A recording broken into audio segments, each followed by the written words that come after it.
Happy Thursday, everyone, and welcome to the latest Practice Perfect webinar. My name is David McCarthy. I'm a marketing manager here at RevenueWell, and I'll be the moderator today. Today's webinar is on how to become a fee-for-service patient magnet, and we have an absolute authority on the subject presenting. It's Carolyn Barth, named one of the top women in healthcare and in PR in 2018. Carolyn is the CEO of Digital Content Strategy LLC, an award-winning PR agency for dental practices. Prior to Digital Content Strategy, Carolyn served as the Director of Media and Public Relations for the American College of Prosthodontists. One quick note about today's agenda. Once we finish up the webinar, we'll have a quick Q&A, so feel free to submit any questions that you have through the webinar's control panel, and we'll do our best to get to as many questions as possible. So without further ado, Carolyn, the floor is yours to turn us all into fee-for-service patient magnets. Thank you, David. Nice to talk with everyone today. Appreciate your time over the lunch hour. So I want everybody just quickly to take a moment and close your eyes and think a little bit about what if you could just have fee-for-service patients? What would your practice day look like? What would your team be able to do? What kind of procedures would you be recommending to patients? What would you be doing with all that time of not arguing over the insurance headaches? And I also want you to think a little bit, hopefully while your eyes are still closed, about who that other go-to dentist is in town. What are they doing? How are they known? Are they in the paper? Are they on TV? Are they doing podcasts? Are they getting the great speaking engagements? What are they known for? Where are they known in terms of media? And who's talking about them? Whose perception is it that they are the best? Is it the same people that you would like to have at your practice? Think a little bit about what they are doing right, because that's actually a great baseline for where to start, because we can actually start embracing some of these habits. A lot of times, in my experience, I've seen that there's probably about 29 traits of go-to dentists in town that they're doing right. A lot of times it takes a long time to learn those, but you can do those early in your career, and you can end up promoting your practice using some of these PR habits earlier on. And you certainly, a little later on in the presentation, I'll give you an opportunity to text me if you want that checklist and run your own diagnostic of your practice about what you're doing already, what you could learn, and some habits you can start thinking about, like what you could add. All right, so here's the reason why. Now you can open your eyes. Now that you've thought of that go-to dentist, you've thought about what they're doing right, and you've thought about those ideal fee-for-service patients that you want, let's think about why those fee-for-service patients are coming to the best. They want the best in dentistry. They want the best person. They're willing to pay top dollar versus a commodity. So when I started with the American College of Prosthodontists in 2012, they brought on PR to work a lot with the private practitioners. So I've had the unique opportunity and the pleasure of helping add the word prosthodontist to spell check. But basically, we didn't have DSOs right in 2012. So I had about a year breathing room before we were all aware of ClearChoice. And ClearChoice did a lot of good for raising awareness of the word prosthodontist. But as we've had, there were probably about 70% of prosthodontists in 2012 that were members in private practice. And I can't speak to prosthodontists anymore because I'm not, I'm actually with my own agency, but I can tell you that at the latest ADA event, Marco from the Health Policy Institute said that about 51% of dentists are now in private practice. So it could be a 20% movement there, or it could be less, but still it's about half and half. So as we've seen, it's anecdotal and it's in real life that we're seeing DSOs open across the street. There is no room anymore to race to the bottom of price. So don't do this. You cannot be a commodity, because a commodity is disposable. It's easily replaced. You're vulnerable to patient churn. You're really vulnerable to those DSOs that open across the street. And even the next group on. People switch and pay lower rates for average. But the good news is that when patients stop seeing you as a commodity and start perceiving that you are the go-to dentist that everyone else wants to see and that they should be seeing, you can help position yourself as a fee-for-service patient magnet. So here are a few tricks to start thinking about being perceived as the best. So I did mention that there's about 29 habits, and I'm just going to focus on 3 today. But in addition to those, these are just some thought starters for you. So let's look at this. Fee-for-service patients will pay top dollar to go to the best in town. So what does the best mean in your patient's eyes? I want you to think of 2 or 3 words that you think that your patients would use to describe best. And if go-to dentists win patients, charge more, have a waiting list, and the winner gets all the spoils of our profession, respect from patients, peers, the public, and profits, what's one thing that you can do now that will move you from being perceived as average or above average up to best in your patient's eyes? So truth be told, one fun thing that happens when you tell people that you do PR for dentists is that I get the funniest responses from people. So I'll be sometimes at a Kellogg School of Management, a business school alumni meeting, and I'll have 2 women come over to me and we just talk about what we do. And if I say I help dentists, and especially dentists who invent things or successful dentists in private practice with PR, they will go on about their dentist. And I've heard this. They will say, I love my dentist. Let me tell you about this. My dentist was on Celebrity Makeover 10 years ago, and I had to wait 6 months to go see her, and I am never switching. I love her so much, and I brought my whole family over, but again, she was on Celebrity Makeover, so she's really good. And then the other woman I was talking to, and this is all unsolicited, I didn't ask them about their dentist, said, I love my dentist. I'm in the city, and my dentist is always being quoted, writing scientific articles, or she's adding quotes and papers about being the scientist who, and the dentist quoted about oral health issues. And she has such deep knowledge on that I love her, and I'm not switching. And would you like to go to them? Now, I'm in Chicago. I could go to them. So that's actually, if you think about it, somebody suggesting that I should go to their dentist. So that's really the power of what we're doing here, is when you get perceived as the best in some of your patients' eyes and they love you, that is where you're a fee-for-service patient magnet. And one of the easiest steps is that you're going to have this little 24/7 sales machine of people promoting you and willing to pay top dollar to go to you because you're the best, willing to do the waiting lists. And let's see how we can get there. Excuse me. So what are 3 PR habits that go-to dentists share in common, and what do they do to become fee-for-service patient magnets? So I would say these are the first 3 things to reach that big audacious goal of being the fee-for-service patient magnet in town, or the best dentist in town. The first thing is you want to have a consistent brand. So Google loves name, address, and phone to be consistent. One practice name, one name and credentials, one address, one phone, and that altogether can be bigger Google finds for you than a variety of different kind of cute names on social media, perhaps a middle initial here, but not there, using your credentials in one place, using doctor in another place. So I recommend to people when you're starting off, there's a form you can fill out. I know RevenueWell has one. I also am going to give you an opportunity to do a quick brand audit just on a form that I use. But write down, think about exactly how you want to be known.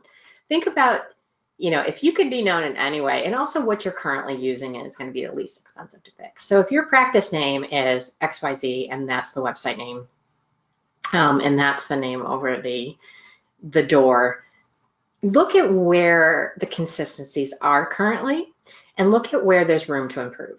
and things that are easier to fix. Typically, digital is easier to fix than print and signs and website names. A workaround, if you have a practice name that is one name somewhere, but another name another place. So, for example, Digital Content Strategy is my company name. Carolyn Barth or Carolyn Barth PR is a lot of times how people search for me. So I also own, I went to GoDaddy and I registered carolynbarth.com and carolynbarthpr.com so that when people type that in, it goes over to Digital Content Strategy. So sometimes you can buy those other URLs for not a lot of money, and that's a good workaround that they can be forwarded to your practice name.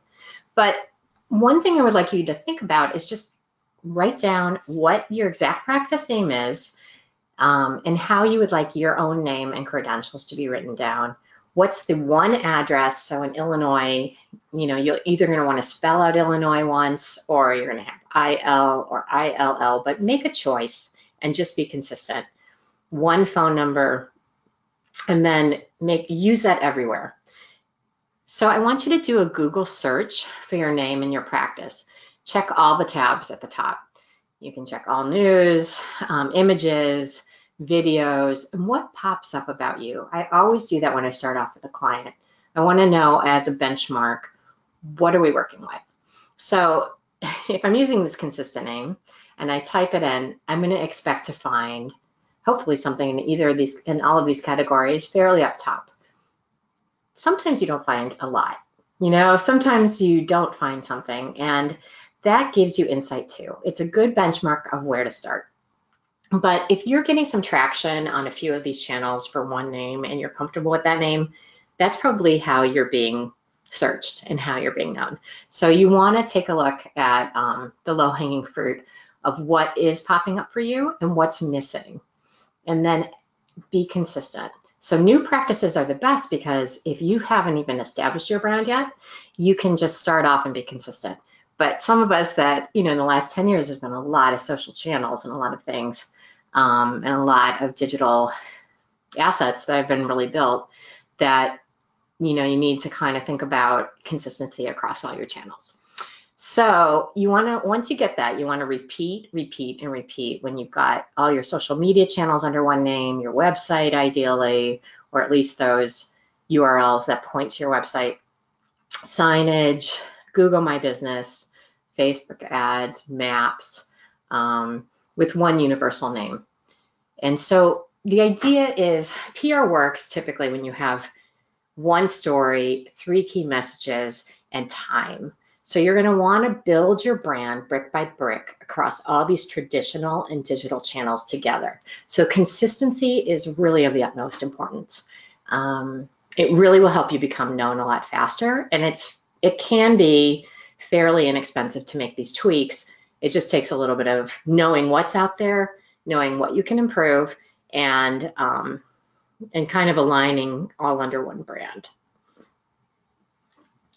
So think about this, you've got all of these channels now, and especially there are a lot of cute names that all of us use, but try to align some of them all together so you've got this one brand across multiple channels. So when you do a media interview or take pictures, your name will be consistent. Your practice name will be consistent, the address and the phone that you give the reporter, and just in any of the directories, any of the reviews, you just want the biggest reach as possible with one name. So one of the things I've got that I can offer you is if you text me at 312-481-6777 and you ask for the Audit Your Brand worksheet. I'm a small business, so I'm just going to send it to you by hand. It's not an autoresponder. But if you send me a text and want it, I just have a one-page form that we can fill out, or you can fill out on your own with your practice, that will basically align all of your social media channels, but it asks you questions, and you'll have a quick snapshot at the end of areas to improve and what you're doing well. So you can do that at any time. So what 3 PR habits do go-to dentists do to become fee-for-service patient magnets? The second PR habit that I notice is that They tell a story that others can easily share. So one of my clients recently is a periodontist, and you already have this advantage. You've got the data because patients are regularly asking you questions all the time, daily.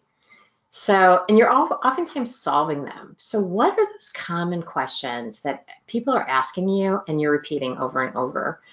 Those are really good topics for you to consider that people are trusting your expertise about and trusting that asking you for answers for. They have a problem, they need a solution, and they want this end result, and you are the solution.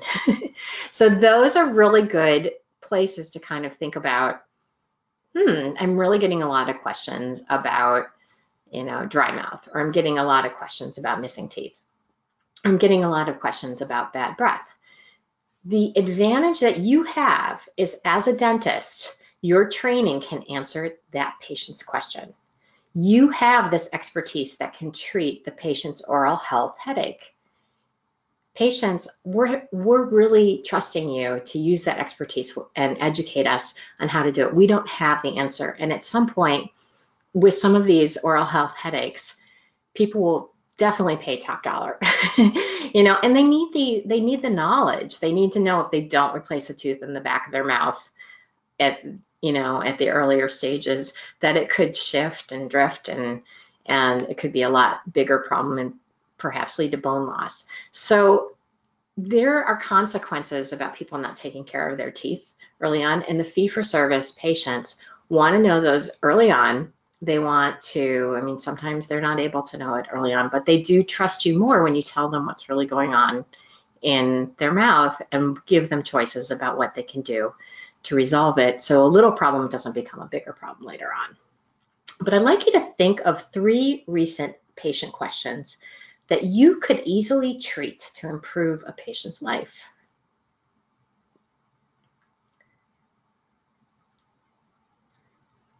Okay, good. So those are anything that pops in your mind right away, those are some pointers and some hidden ways to start thinking about perhaps what your PR story is. So with this periodontist, I had an opportunity to get a dentist or a periodontist or prosthodontist in a national publication. It's Thrive Global, which is owned by Arianna Huffington. So a lot of times people today are doing email interviews, and it was a great story topic. It was mostly for the medical field, but I asked if they would accept a dentist story because I thought it was so right up our alley, and it was 5 strategies to grow your private practice. So there were about 12 questions, and one of the questions talked about what was something that came up in your business or your practice that ended up surprisingly turning into a big business. So Dr. Scott Fromm, he basically had a patient, he shared this story and I loved it, that he had a patient who came in with bad breath issues and was very concerned, was in sales, it was affecting his life, his career. He could not find anyone to help him get over it. He could find ways to mask it, but nobody to help him with the root cause. So he was sent home, unfortunately, that day with not a lot of answers. And Dr. Fromm heard about it from his team during a debrief or a morning huddle and decided, you know what, I'm going to figure this out. I'm going to do the research in the next 6 weeks to 8 weeks. I want to come back with an answer to help our patient. He's suffering from this. He's asked our help. Let's figure it out. So he did all of this research. He figured out everything in terms of, or at least researched what was working, things to try, experimental things, but really at the root cause and also treatments, but really became kind of an expert on the topic. And so then he brought it to the patient, and the patient, of course, was very willing to try things and willing to work with him. And together, they really were able to figure out a more permanent solution for him, and a lasting solution, and something that didn't have to be just covered up by breath mints, but something that was actually getting to the cause and helping this patient really have fresh breath instead of bad breath. So what happened from there was, once he had all this knowledge, Dr. Fromm was able to share this knowledge with other patients. His own patients started telling everyone how great he was, and Dr. Fromm now is known as the dentist in his area that has the Center for Fresh Breath. So people that suffer from this problem come to him because he is known as the best in this field. And as you can imagine, people suffering from some of the oral health headaches that we have, a missing front tooth, the back tooth, oral pain, oral systemic issues, something as cosmetic issues, ugly teeth, all of those are really connected with patients and their ability to work and thrive and have businesses and a really rewarding life. So you are in a wonderful area if you can really figure out how to help patients through some of these problems that they're just getting a pat answer other places. You can really dive deep and become the expert. So in terms of beyond the dentist and social proof, the online reviews that you're getting and the teams and the media results, once you have a story like Dr. Fromm has, which is about the Center for Fresh Breath and how it came about and how he's helping a lot of patients now overcome these issues, and he's basically the go-to dentist in town for that.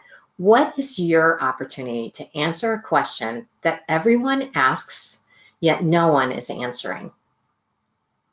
I'd like you to think about that. So once you have one of these ideas, a third PR habit is, once you've identified something that is really helping patients and you want to educate patients, you want to get media for that story, or you want to get social proof for it. So I told you about Thrive Global. I want to also tell you, probably since 2012, there is this model that PR people use and know, and just walk you through it because it actually is to your advantage. All right, so today there is something called the PESO model. And the PESO model stands for paid, such as advertising, earned media, such as being in the New York Times, being in Thrive Global, getting a letter to the editor published, being on TV, something where a journalist is interviewing you and it's an established publication, probably would be considered traditional media also, but earned media is incredibly valuable because you can't buy it. You're in a story. When you're in the New York Times or you're in USA Today or you're on TV, you're just validated by that reporter and you are perceived as the expert. So it's very valuable. Then there's also, S stands for search engine optimization. So it's those terms that help you get some keywords into things. And I bet a lot of you are already doing the paid and the search with your marketing teams. Owned is another area that PR jumps into, and that is basically branded journalism. So owned media are, for example, I have close to 19,000 followers on LinkedIn. So I use LinkedIn as a publishing channel. Many of them are dentists. I have probably about 2,500 on Facebook, but I use them as almost a little mini media opportunity, where an outlet where I can share stories very instantaneously and beta test messaging. So for you, it could be your practice Facebook page. Owned media could be a blog. It could be a podcast that you host. It could be a YouTube channel that you periodically do video blogging about vlogs.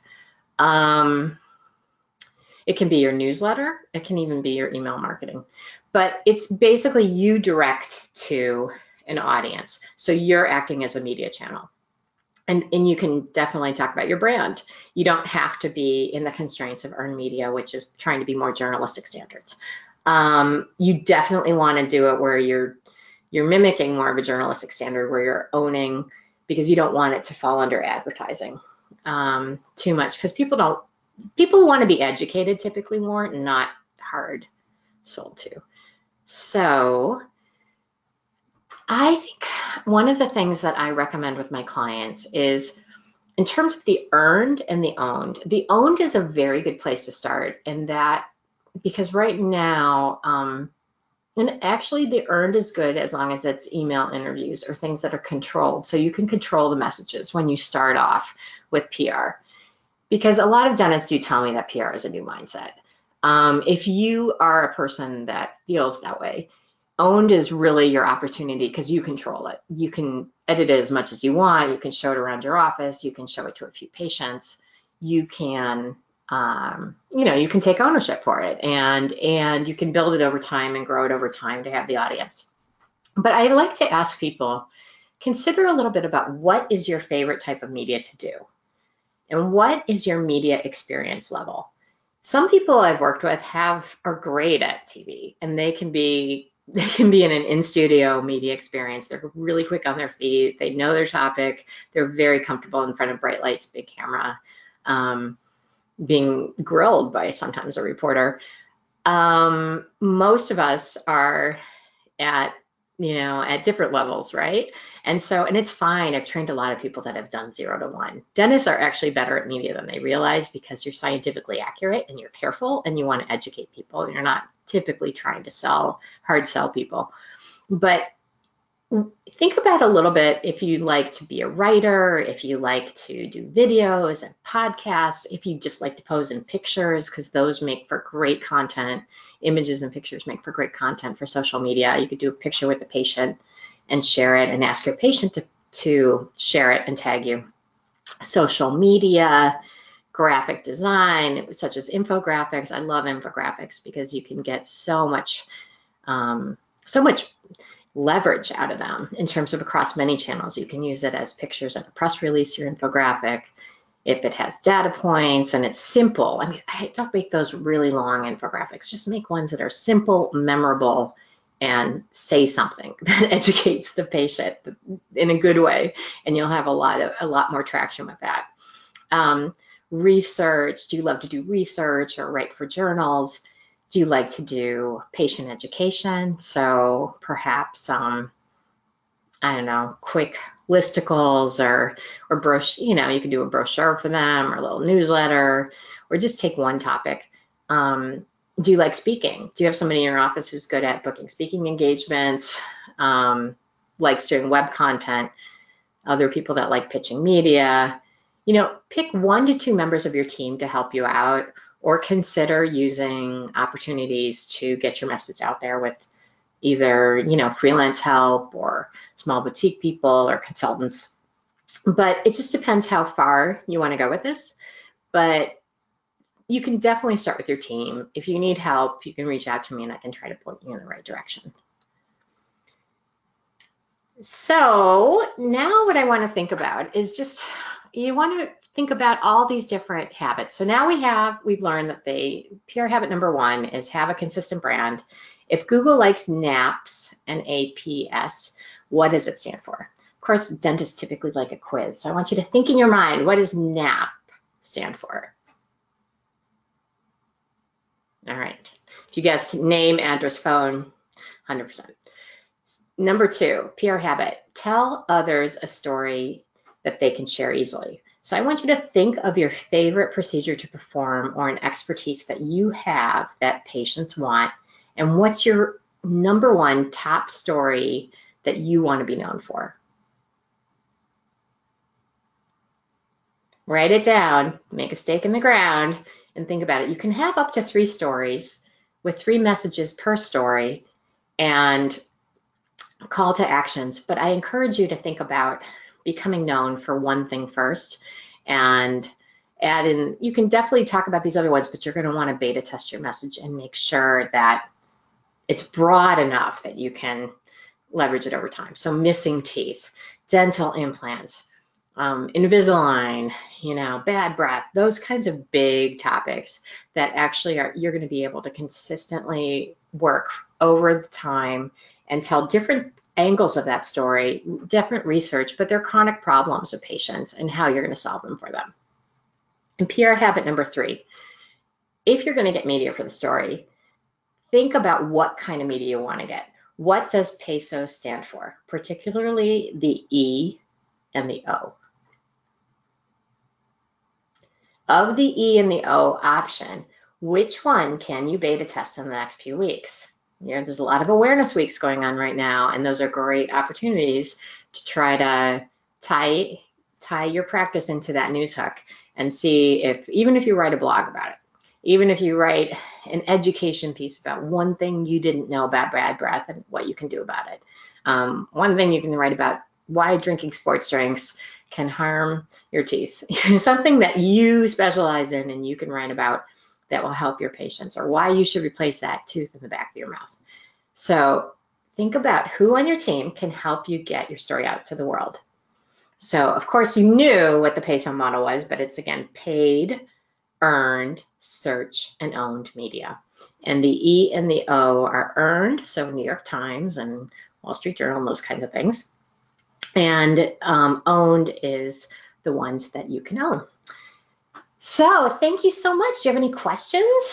And as I'm talking to David, if you are interested in that list of 29 traits of the go-to dentist, you're welcome to text me over at 312-481-6777, and I'm going to hand respond to everybody back. So I will text you back with my little link to the diagnostic form, Google form, that I would suggest that you take that little quiz and see where you're at, and it will give you the responses.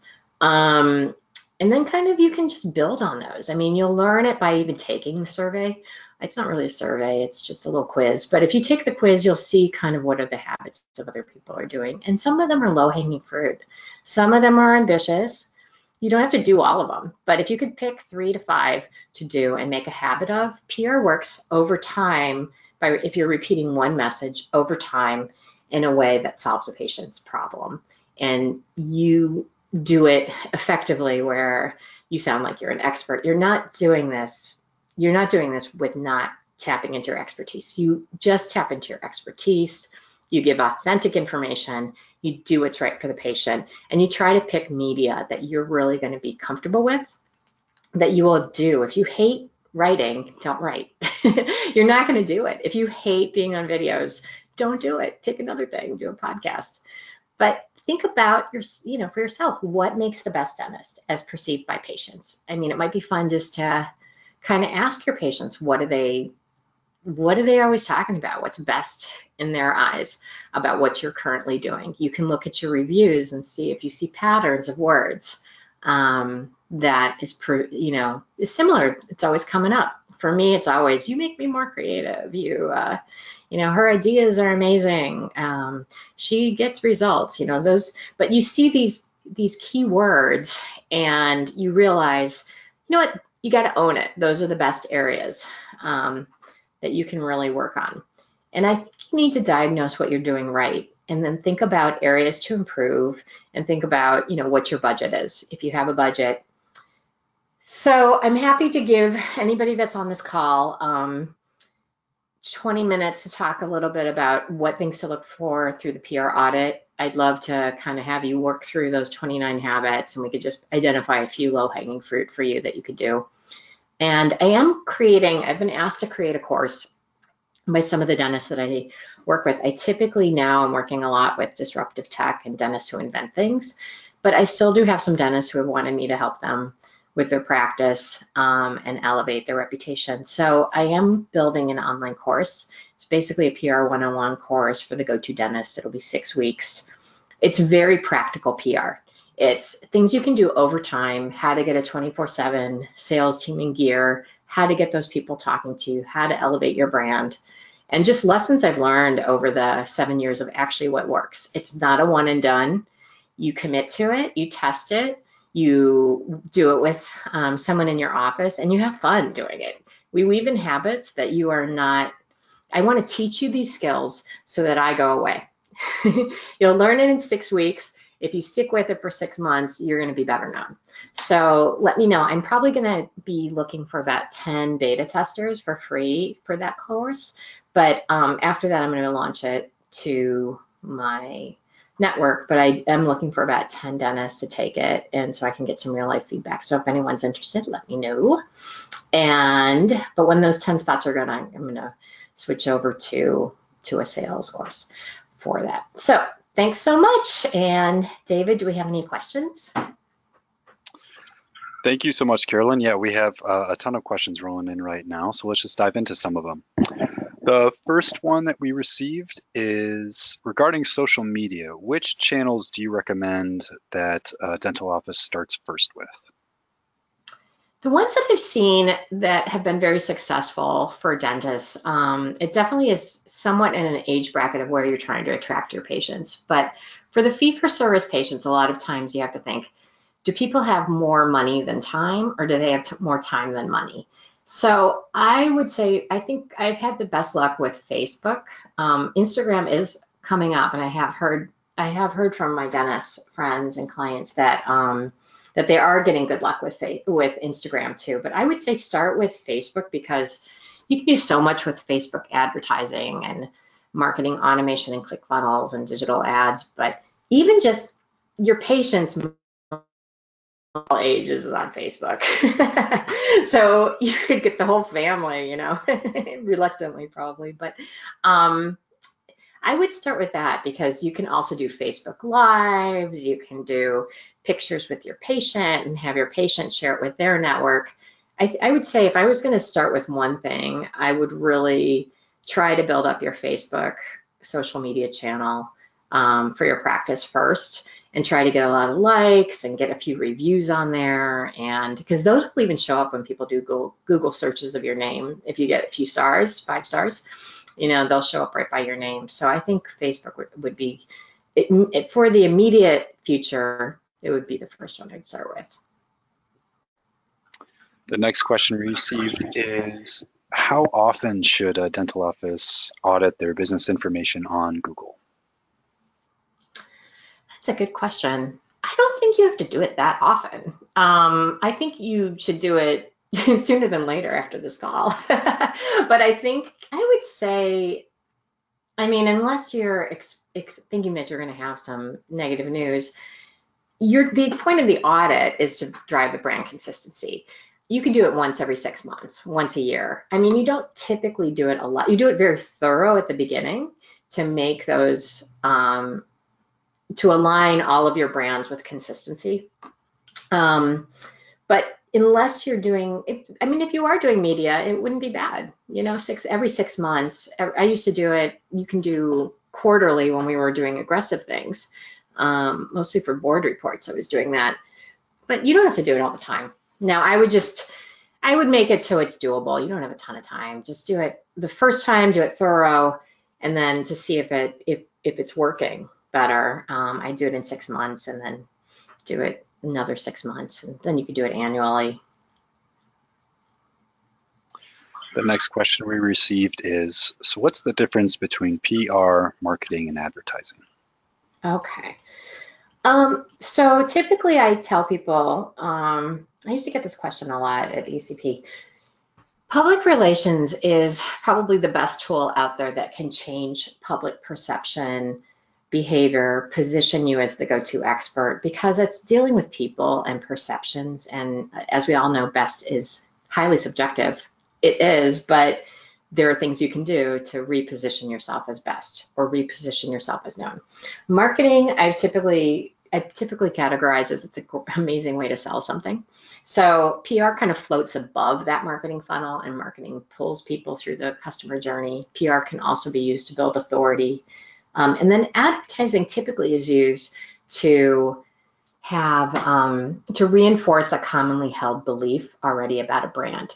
It doesn't typically change perception. It's typically best used to, so if you're thinking that you like a certain brand of implant, the advertisement about that is going to reinforce something that you love, that kind of brand of implant. If you're going to launch a new product, you'll probably be using PR and marketing.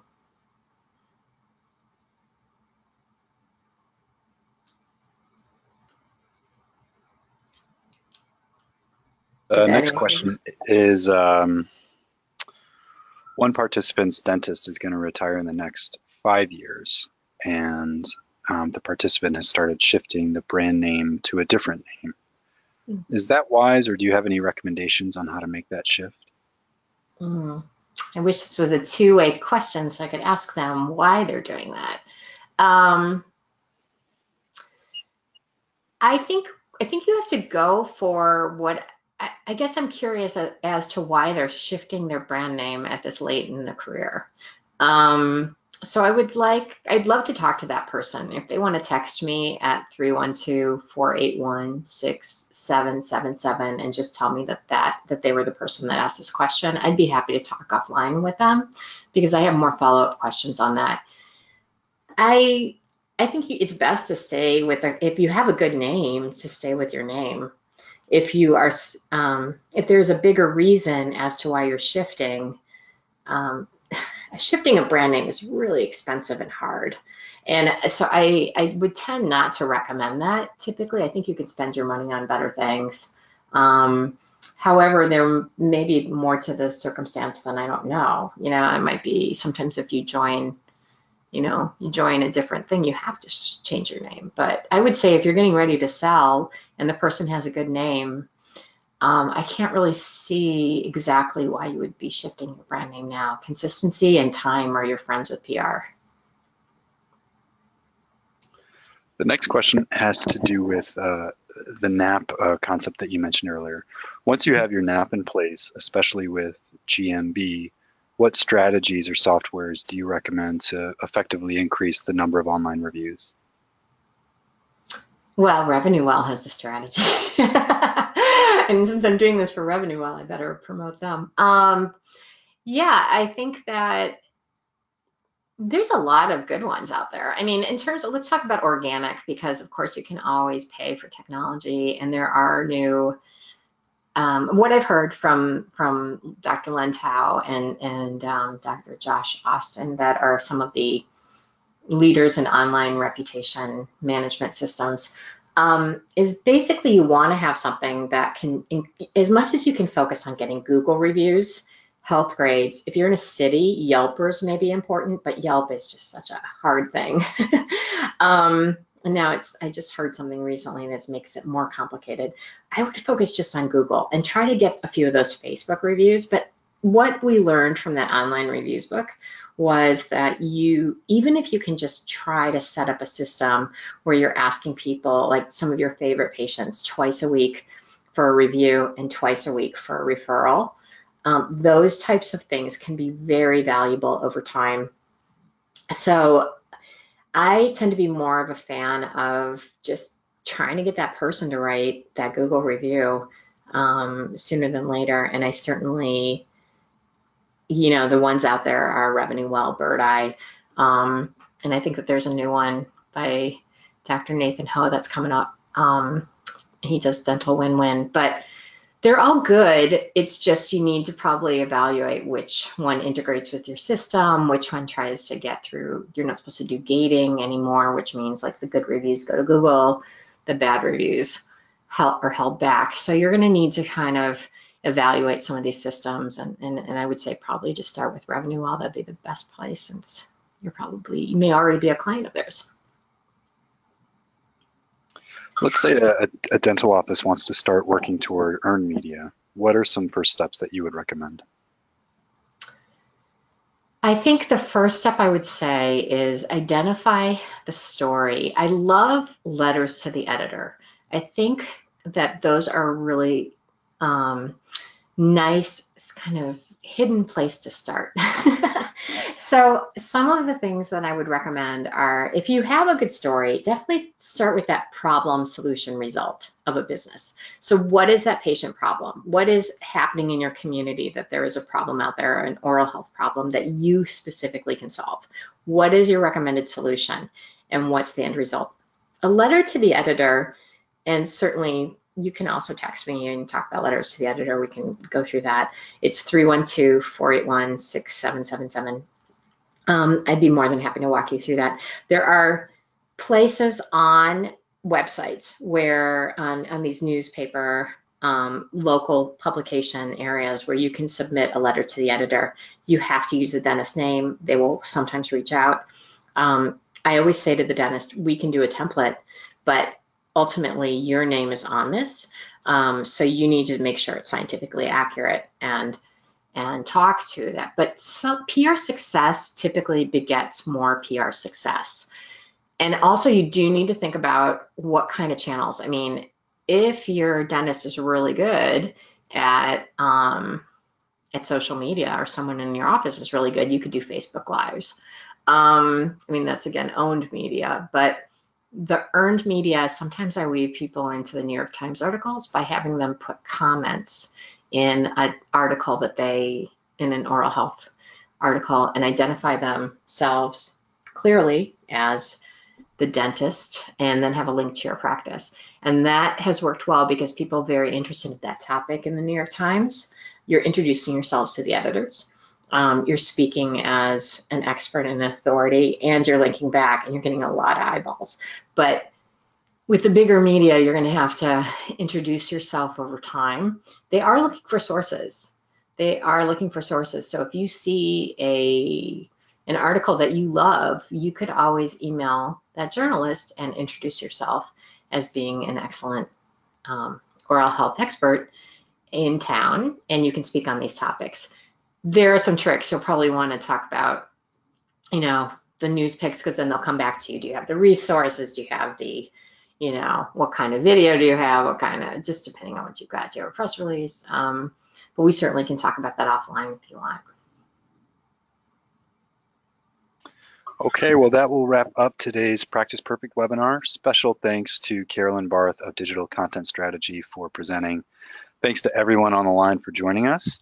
A recording of the webinar will be available by tomorrow at the latest, and we'll be back in a couple of weeks when Sean Hamill breaks down how to use the phone to grow your practice. Have a great rest of your week, everyone. Thank you.